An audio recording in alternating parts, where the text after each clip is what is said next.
اعوذ باللہ من الشیطان الرجیم بسم اللہ الرحمن الرحیم۔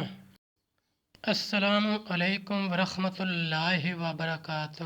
الحمدللہ ساتھیو، آج ہمارا تیسرا پارہ مکمل ہو چکا ہے اور اس ویڈیو میں ہم چوتھے پارے کا آغاز کریں گے۔ اس سے پہلے والی ویڈیو میں ہم نے سورہ آل عمران پارہ نمبر 3 کی آیت نمبر 90 اور 91 کے بارے میں پڑھا۔ اس ویڈیو میں ہم پارہ نمبر 4 سورہ آل عمران آیت نمبر 92 تا 95 کا ترجمہ، تفسیر، عربی، شان نزول کے بارے میں پڑھیں گے اور قرآن کی روشنی میں اہم دینی مسائل بھی سیکھیں گے۔ لنک میں نے ویڈیو کے ڈسکرپشن میں شیئر کر دیا ہے۔ فرمان عالی شان ہے کہ علم حاصل کرنا ہر مسلمان مرد عورت پر فرض ہے۔ اے اللہ ہمارے علم میں اضافہ فرما، آمین۔ پارہ نمبر 4 سورہ آل عمران آیت نمبر 92۔ لن تنالوا البر حتى تنفقوا مما تحبون وما تنفقوا من شيء فإن الله به عليم۔ ترجمہ، تم ہرگز بھلائی کو نہ پہنچو گے جب تک راہ خدا میں اپنی پیاری چیز نہ خرچ کرو، اور تم جو کچھ خرچ کرو اللہ کو معلوم ہے۔ آیت نمبر 93۔ کل الطعام کان حلا لبنی اسرائیل الا ما حرم اسرائیل علی نفسہ من قبل ان تنزل التوراۃ قل فاتوا بالتوراۃ فاتلوها ان کنتم صادقین۔ ترجمہ، سب کھانے بنی اسرائیل کو حلال تھے مگر وہ جو یعقوب نے اپنے اوپر حرام کر لیا تھا۔ توریت اترنے سے پہلے تم فرماؤ توریت لا کر پڑھو اگر سچے ہو۔ آیت نمبر 94۔ فَمَنِ افْتَرَى عَلَى اللَّهِ الْكَذِبَ مِن بَعْدِ ذَلِكَ فَأُولَئِكَ هُمُ الظَّالِمُونَ۔ ترجمہ، تو اس کے بعد جو اللہ پر جھوٹ باندھے تو وہی ظالم ہیں۔ آیت نمبر 95۔ قل صدق اللہ فاتبعوا ملۃ ابراہیم حنیف وما کان من المشرکین۔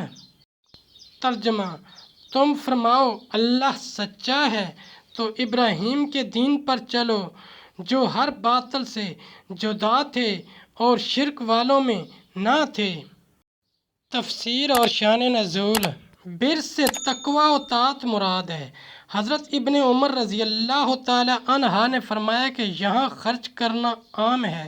تمام صدقات کا، یعنی واجبہ ہوں یا نافلہ، سب اس میں داخل ہیں۔ حسن کا قول ہے کہ جو مال مسلمانوں کو محبوب ہو اور اسے رضا الہی کے لیے خرچ کرے وہ اس آیت میں داخل ہے، خواہ ایک کھجور ہی ہو۔ عمر بن عبد العزیز شکر کی بوریاں خرید کر صدقہ کرتے تھے۔ ان سے کہا گیا کہ اس کی قیمت ہی کیوں نہ صدقہ کر دیتے؟ فرمایا، شکر مجھے محبوب مرغوب ہے، یہ چاہتا ہوں کہ راہ خدا میں پیاری چیز خرچ کروں۔ بخاری و مسلم کی حدیث ہے کہ حضرت ابو طلحہ انصاری مدینے میں بڑے مالدار تھے۔ انہیں اپنے اموال میں بیرہا بہت پیارا تھا۔ جب یہ آیت نازل ہوئی تو انہوں نے بارگاہ رسالت میں کھڑے ہو کر عرض کیا، مجھے اپنے اموال میں بیرہا سب سے پیارا ہے، میں اس کو راہ خدا میں صدقہ کرتا ہوں۔ حضور اکرم صلی اللہ علیہ وآلہ وسلم نے اس پر مسرت کا اظہار فرمایا اور حضرت ابو طلحہ نے بائیماں حضور اکرم صلی اللہ علیہ وآلہ وسلم اپنے اقارب اور بنی ام میں اس کو تقسیم کر دیا۔ حضرت عمر فاروق رضی اللہ تعالی عنہ نے ابو موسیٰ اشعری کو لکھا کہ میرے لیے ایک باندی خرید کر بھیج دو۔ جب وہ آئی تو آپ کو بہت پسند آئی۔ آپ نے یہ آیت پڑھ کر اللہ کے لیے اس کو آزاد کر دیا۔ آیت 93 کا شان نزول۔ یہود نے سید عالم صلی اللہ علیہ وآلہ وسلم سے کہا کہ حضور اکرم صلی اللہ علیہ وآلہ وسلم اپنے آپ کو ملت ابراہیمی پر خیال کرتے ہیں، باوجود کہ حضرت ابراہیم علیہ السلام اونٹ کا گوشت اور دودھ نہیں کھاتے تھے۔ آپ کھاتے ہیں تو آپ ملت ابراہیمی پر کیسے ہوئے؟ حضور اکرم صلی اللہ علیہ وآلہ وسلم نے فرمایا کہ یہ چیزیں حضرت ابراہیم پر حلال تھیں۔ یہود کہنے لگے کہ یہ حضرت نوح پر بھی حرام تھیں، حضرت ابراہیم پر بھی حرام تھیں اور ہم تک حرام ہی چلی آئیں۔ اس پر اللہ تبارک و تعالیٰ نے یہ آیت نازل فرمائی اور بتایا گیا کہ یہود کا یہ دعویٰ غلط ہے، بلکہ یہ چیزیں حضرت ابراہیم و اسماعیل، اسحاق، یعقوب پر حلال تھیں۔ حضرت یعقوب نے کسی سبب سے ان کو اپنے اوپر حرام فرمایا اور یہ حرمت ان کی اولاد میں باقی رہی۔ یہود نے اس کا انکار کیا تو حضور اکرم صلی اللہ علیہ وآلہ وسلم نے فرمایا کہ توریت اس مضمون پر ناطق ہے، اگر تمہیں انکار ہے تو توریت لاؤ۔